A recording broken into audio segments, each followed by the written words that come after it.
Today in the Smuggler's Room, we're going to show you 4 tools that you probably didn't know you need, but you actually do. That's coming up. And now it's time for some geekification.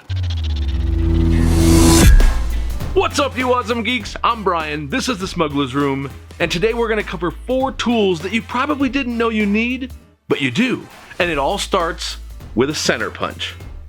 So a center punch is pretty much exactly what it sounds like. It finds the center and leaves a mark. This is hardened steel on the tip, which means that you can use it on a variety of different types of materials. All in all, it's designed to punch down into the material and leave a small divot right at the center. That allows you to put a drill bit in place and have it not wander. A lot of drill bits are slightly rounded at the top, and as you start to apply pressure, they can actually drift away from where you want the hole to be.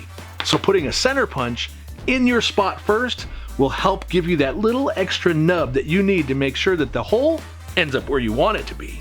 Now, the center punch itself is pretty easy construction. The hardened steel tip, and then you have this chamber that has a spring so that it gives it that pop. It allows it to spring back after you press it down. In the back here, you have an adjustment for lighter or heavier workload for the center punch. Depending on the type of material you have, how much resistance the punch will have by adjusting this knob. All in all, the center punch is a pretty simple tool that you can get for under 20 bucks, but I can't tell you how much I use it. Pretty much every project, I need to make sure I put the hole in the right place. Next on the list is a card scraper or a cabinet scraper, depending on how you want to refer to it. These little ingenious pieces of metal are super simple and very inexpensive, but they come in so handy in so many different ways. The cabinet scraper set I have has 3 different shapes, starting with the gooseneck, the rectangle, and the curved, giving you multiple options for each project to get into any little nooks and crannies or shapes that you're working with. Now, they call it a cabinet scraper because a lot of woodworkers will use the cabinet scraper to do things like removing stain or paint different things from the surface of wood. You can also use it along an edge. For example, if you had 2 pieces going together, the steel is strong enough to actually pull away material. So I've used it in several projects where I needed to flush up 2 edges. I can take the card scraper and I can pull it across and actually remove material in fine amounts to get things to level up. One thing I've used the cabinet scraper for more recently is on 3D prints. With the right amount of force in the right direction, you can actually help smooth out a lot of those layer lines, knocking down those ridges so that you can get a more smooth finished print. Honestly, these cabinet scrapers are something I use in almost every project. And one of the other tips I use for is to clean out glue in different grooves or scrape the little excess CA glue or wood glue that ends up squeezing out on certain parts of our projects. They're very handy, and you can get the set of 3 for under 20 bucks. This next tool might even be debatable whether it's called a tool, but it's something I can't live without, and that's a magnetic tray. And it is exactly what it sounds like, a tray on top with a magnet on the bottom. With what we do around here, I am constantly taking things apart. And when I do, I have screws or bolts that I need to keep track of. The magnetic tray allows me to drop those into here and not lose them as I work on the project. Whether I want to save these to put them back into the project or save those bolts and screws and tiny bits for something else. I think you'll find if you're working on projects where you have small screws, little metal pieces that you need to keep track of, having a metal tray is a great idea to not lose those. And I picked mine up for $6.50 on Amazon. They're very inexpensive. All right, and for my last tool tip, it's going to be this set of step bits. The step drill bit might be the most important drill bit I own.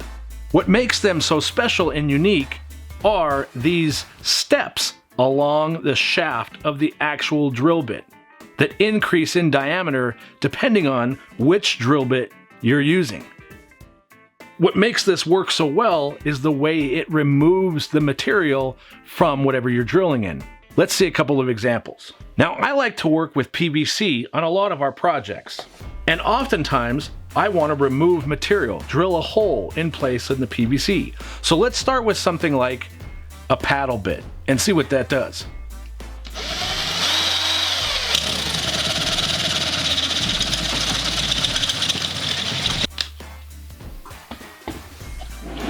It's not the best at drilling through PVC, obviously.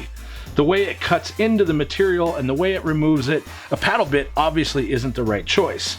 Let's try a different drill bit. This next drill bit is pretty common. Most of you have seen these and you probably have them. It's a standard steel twisted drill bit. We're gonna go ahead and try that inside our PVC. And before we drill, I'm gonna take advantage of the center punch and use that to mark a hole right where I want to drill it. Then I can take the tip of this drill bit and guide it into that little hole that we made with the center punch, and now the bit won't wander.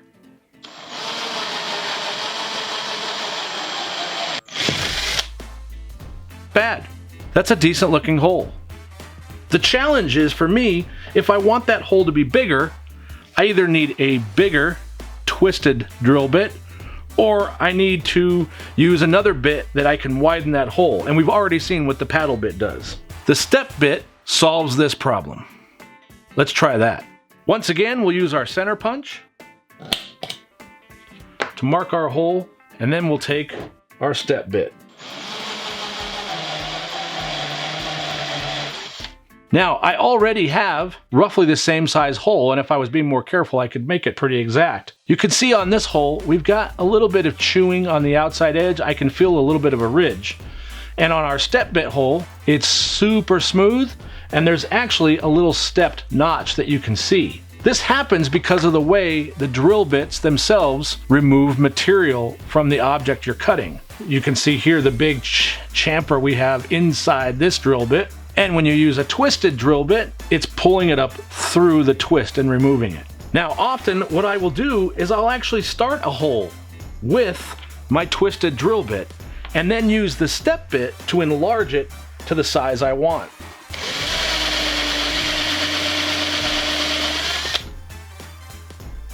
Now I can get even larger holes with the step bit and have them be almost machined quality. I'm able to use these steel step bits on so many different materials. I've used them on aluminum, wood, plastic, and so on.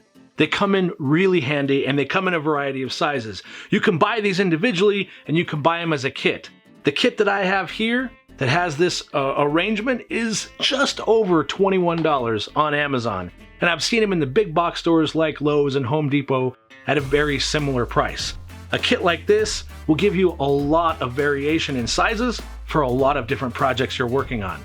And I have to thank my mother-in-law because that's where I got this step kit.